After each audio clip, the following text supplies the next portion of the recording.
तो हम बात करते हैं यार इंडिपेंडेंस एंड पार्टीशन की, जो कि 1947 में हमको देखने को मिला था।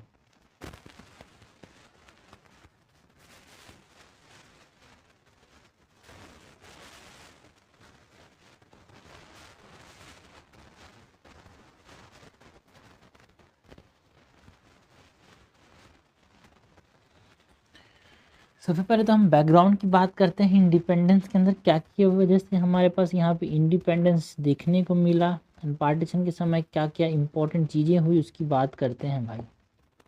सबसे पहले तो पार्टीशन के समय सबसे इम्पोर्टेंट जो है यहाँ पे कम्युनल राइट देखने को मिला, एंड जो कांग्रेस और जो मुस्लिम लीग है उनको बीच में एक डेडलॉक है ना देखने को मिला, जिसकी वजह से यहाँ पे लास्टली जो पार्टीशन है उसके प्रस्ताव पे यहाँ पे मंजूरी मिली।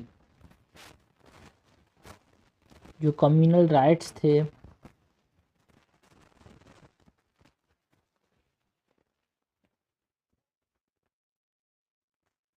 Congress league deadlock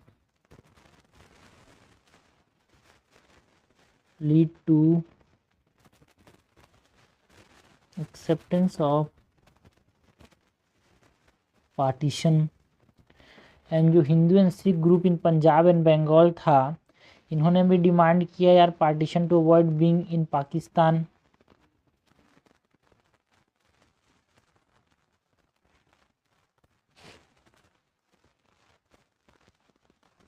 Hindu and Sikh group in Punjab and Bengal demanded partition to avoid being in Pakistan. वो भी पाकिस्तान में रहना चाहते थे, तो उन्होंने भी पार्टीशन को यहाँ पे प्रस्ताव रखा यार, उन्होंने भी डिमांड किया। मार्च 10 1947 की बात करें तो मार्च 10 1947 में क्या देखने को मिला, नेहरू ने स्टेट किया कि partition of Punjab and Bihar was the only alternative. अगर कैबिनेट मिशन प्लान कर गया तो पंजाब एंड बिहार का, तो पंजाब बंगाल का जो पार्टीशन है वो एक अल्टरनेटिव रहेगा। Nehru stated that partition of Punjab and Bengal was the only alternative if cabinet mission plan failed। क्योंकि हमने बात की अबाउट दी बैकग्राउंड की, माउंट बैटन प्लान की बात करें जो कि जून 3 1947 में आया था। जो लास्ट वाइसरॉय ऑफ इंडिया थे वो लॉर्ड माउंट बैटन थे, वो जून 3 1947 में आया था।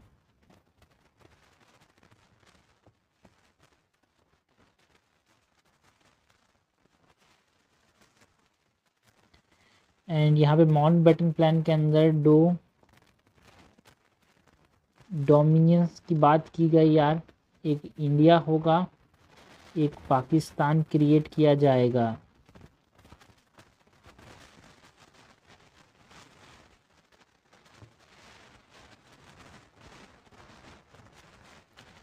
एंड जो Punjab and Bengal legislative assembly है उसको ये वोट करने का यहाँ पे वो दिया गया, वोट ऑन पार्टीशन। यार आपके पास अधिकार है, आप पार्टीशन के ऊपर आप क्या टिप्पणी रखते हो, आप उस पर वोट करके बता सकते हो। To vote on partition and Sindh to decide it fit separately. जो सिंध है उसको अलग से उस रीजन को बताया गया कि अपना फिट अलग से वो डिसाइड करे यार। Sindh to decide its fate separately. Referendum किया गया North Western Frontier Province and Assam के अंदर टू डिसाइड असेशन यार।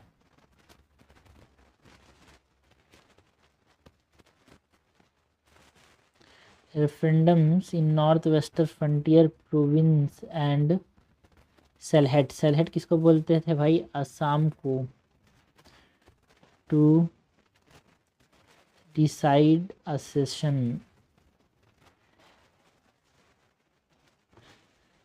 एंड जो प्रिंसली स्टेट्स होंगे उनको ये ऑप्शन दिया गया कि आइदर वो इंडिया को पाकिस्तान को ज्वाइन करें, इंडिया को या फिर पाकिस्तान को, यार दोनों में से किसी एक को ज्वाइन करें। इंडिपेंडेंट रहने का इनका जो शक्ति थी उसको छीन लिया गया। So princely states must join either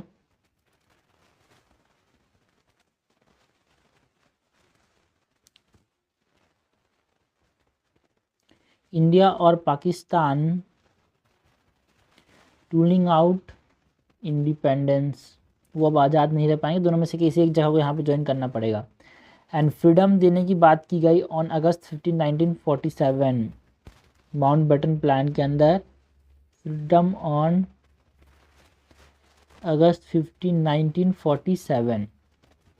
okay, सबसे पहले टू डोमिनियन बनाने की बात की गई। रेफरेंडम कराया जाएगा भाई नॉर्थ वेस्टर्न फ्रंटियर प्रोविंस के असम के अंदर, जिसको सेलहेट कहते थे। एंड प्रिंसली स्टेट को इंडिया या पाकिस्तान दोनों में से किसी एक को ज्वाइन करना ही पड़ेगा, आज़ाद वो नहीं रह पाएंगे।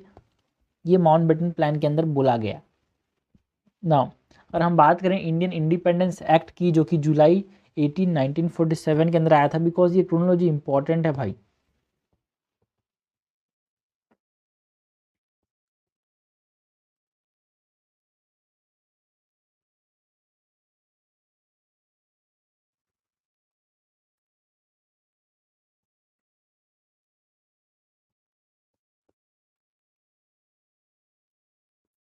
जो इंडियन इंडिपेंडेंस एक्ट था,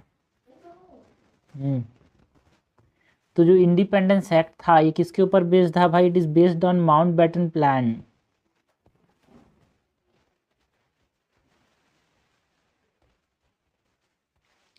एंड ये जो इंडियन इंडिपेंडेंस एक्ट था ये dominion of India and Pakistan को बनाने की बात करता है भाई। कब से? 15 अगस्त 1947 से। Dominion of India and Pakistan created from August 15, 1947 and जो कॉन्स्टिट्यूएंट असेंबली है of both dominion to act as legislature.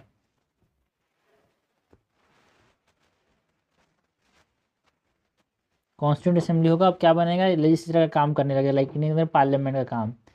And जो गवर्नमेंट ऑफ इंडिया एक्ट 1935 है, इसको इस्तेमाल किया जाएगा। It is use as an interim constitution यार। Government of India Act of 1935 to be used as interim constitution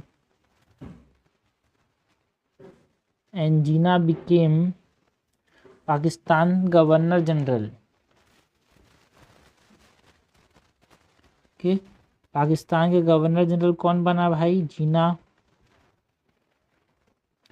and Mountbatten जो थे वो इंडिया के अंदर ही रुके।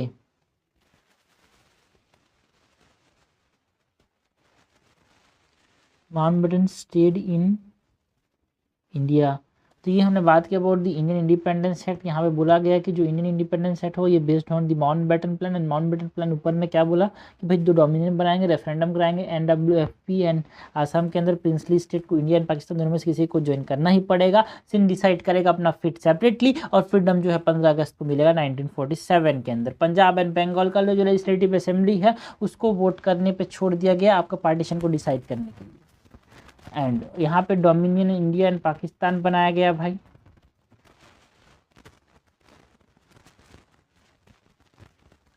गवर्नमेंट ऑफ इंडिया के बेसिस में यहाँ पे ये इंटरिम गवर्नमेंट काम करेगा। ओके, जो इंडियन कॉन्स्टिट्यूशन है गवर्नमेंट ऑफ इंडिया एक्ट 1935 को इस्तेमाल किया जाएगा। जीना जो थे वो पाकिस्तान के गवर्नर जनरल बने, एंड माउंटबेटन जो है वो इंडिया में ही रुके। तो हमने बात की about the Indian independence act की। नेक्स्ट हम बात करते हैं अबाउट जो प्रॉब्लम देखने को मिला of early withdrawal,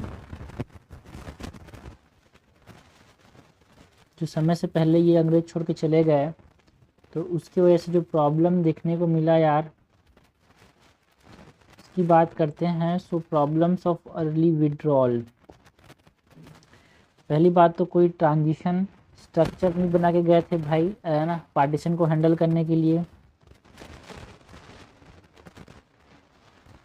no transitional structure to handle partition and delayed boundary commission जो बनाया गया था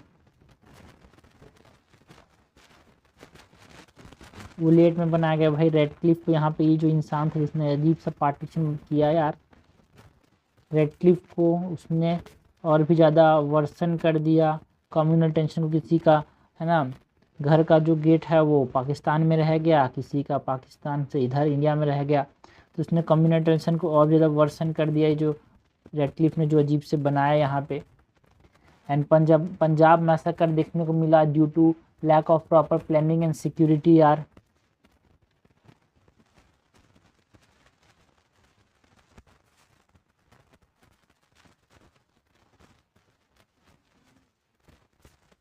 Punjab massacre due to lack of proper planning and security.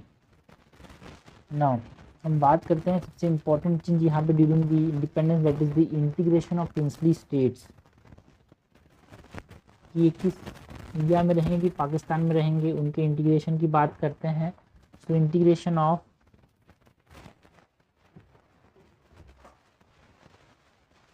Princely states, and जो इंटीग्रेशन का जो प्रोसेस था पार्टीशन के समय प्रिंसली स्टेट्स की, उसकी बात करें तो सरदार पटेल और वीपी मेनन ने इस प्रोसेस को यहाँ पे लीड किया यार। Patel and VP Menon led the process using diplomacy and war। कहीं पे डिप्लोमेसी का इस्तेमाल किया, कहीं पे फोर्स का इस्तेमाल किया। जैसे हैदराबाद में फोर्स का इस्तेमाल किया, डिप्लोमेसी का इस्तेमाल किया इन कश्मीर। सो बाई अगस्त 1947 ज़्यादातर जो जगह थे, है ना, कश्मीर, इसका स्पेशल केस है, 3 केस हैं, कश्मीर, हैदराबाद एंड जूनागढ़ का। उससे पहले की बात करें, कहीं पे डिप्लोमेसी, कहीं पे फोर्स, इसका इस्तेमाल किया। अगस्त 1947 तक मोस्ट स्टेट जो थे, मोस्ट प्रिंसली स्टेट्स की बात करें, वो इंडिया के अंदर आ चुके थे एक्सेप्ट कश्मीर,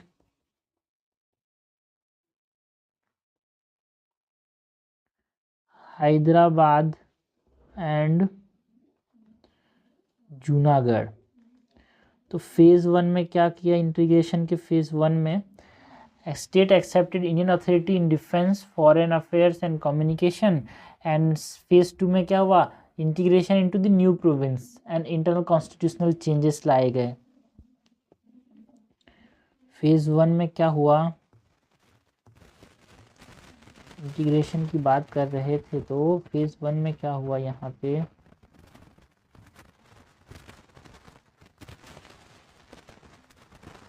स्टेट्स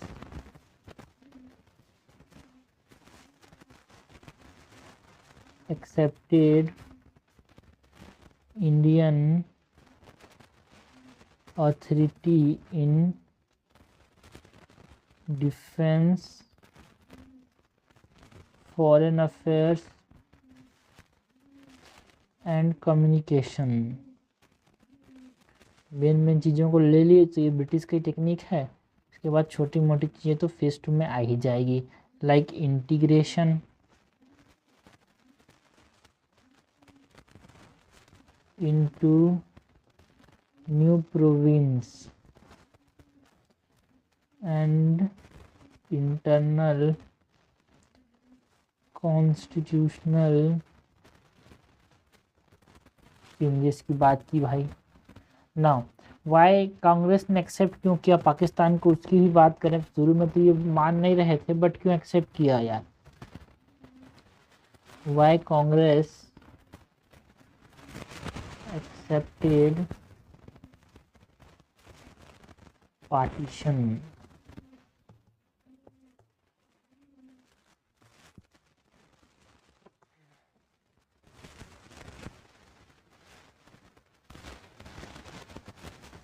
तो further communal violence and civil war को प्रिवेंट करने के लिए इन्होंने एक्सेप्ट कर लिया।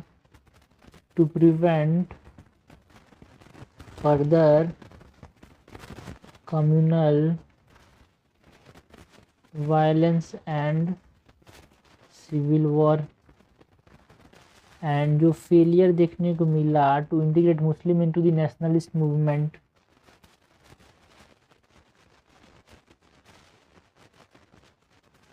उसकी वजह से भी इन्होंने यहाँ पे पार्टीशन को एक्सेप्ट कर लिया।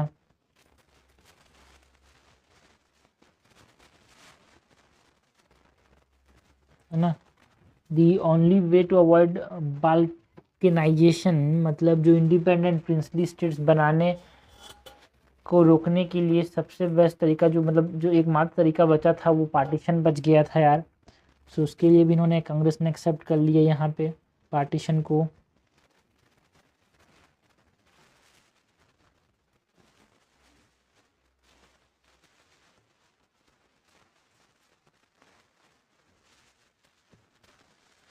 What is balkanization? It is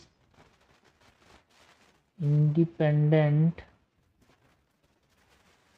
princely states and जो स्टेप बाय स्टेप कंसेशन देखने को मिला to led to the final acceptance. मतलब शुरुआत में जो क्रिप्स मिशन था जिसको एक्सेप्ट किया मुस्लिम मेजोरिटी ऑटोनॉमी, फिर गांधी जीना टॉक 1944 में हुआ, उसमें राइट टू सेल्फ डिटर्मिनेशन को एक्सेप्ट किया। फिर कैबिनेट मिशन प्लान 1946 में आया, फिर उसमें एक्सेप्ट किया सेपरेट कॉन्स्टिट्यूंट असेंबली को फॉर मुस्लिम मेजोरिटी एरिया। तो धीरे धीरे जो स्टेप बाय स्टेप कंसेशन था लीग का, है ना, उसकी वजह से फाइनल एक्सेप्टेंस यहाँ पे हमको देखने को मिला यार। Step by step concessions to the league lead to final acceptance। इसमें सबसे पहले तो हम बात करें अबाउट द क्रिप्स मिशन की। 1942 के अंदर एक्सेप्टेड मुस्लिम मेजॉरिटी ऑटोनॉमी। फिर गांधी जीना टॉक्स जो हुए 1944 में,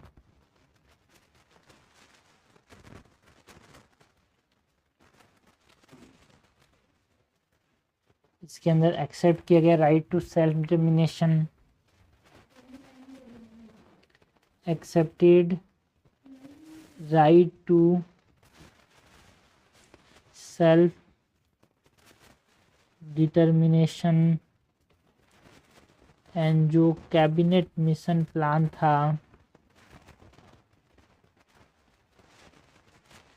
1946 में, इस चीज़ से एक्सेप्ट किया सेपरेट, कांग्रेस ने एक्सेप्ट किया separate constituent assembly for Muslim majority areas. तो इसकी वजह से जो स्टेप बाय स्टेप कंसेशन दिखने को मिले in the form of Cripps mission, in the form of Gandhi Jinnah talk, है ना, in the form of acceptance of the cabinet mission, इसकी वजह से यहाँ पे फाइनली कांग्रेस को एक्सेप्ट करना पड़ा यार पार्टीशन को। ना गांधी का जो मतलब मजबूर हो चुका था, वो हेल्पलेस रह गया था, इसकी वजह से भी यहाँ पे हमको मेन चीज़ें देखने को मिली। तो बात करते हैं गांधी हेल्पलेसनेस। धर्म के मामले में किसी का दिमाग नहीं चलता, इतना तो हमको समझ आ चुका है भाई। तो इनका हेल्पलेसनेस की हम बात करें तो गांधी यहाँ पे हेल्पलेसनेस किस फॉर्म में हो चुके थे एक प्रकार से। तो ये जो कम्युनलिज्म के खिलाफ ये नहीं लड़ पा रहे थे यार, could not fight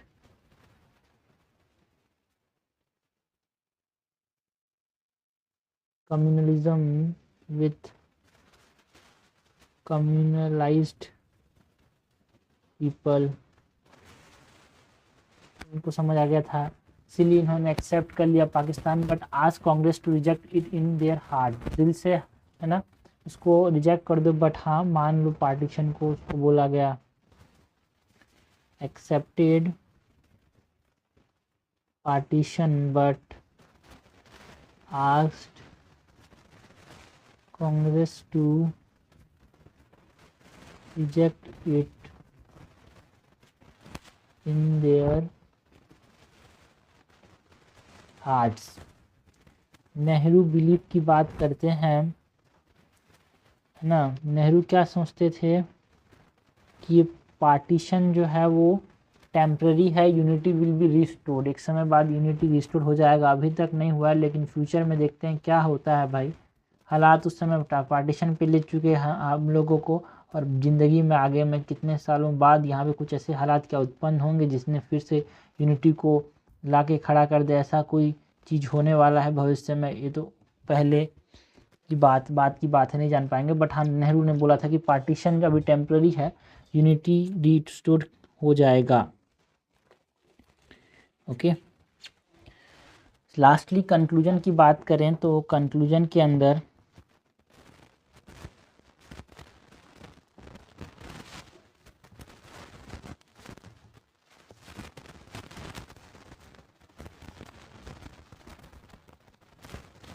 August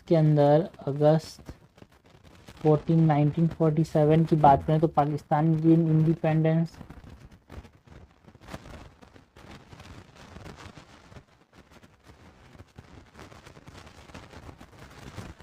and August 15 1947 की बात करें तो इंडिया गेन इंडिपेंडेंस।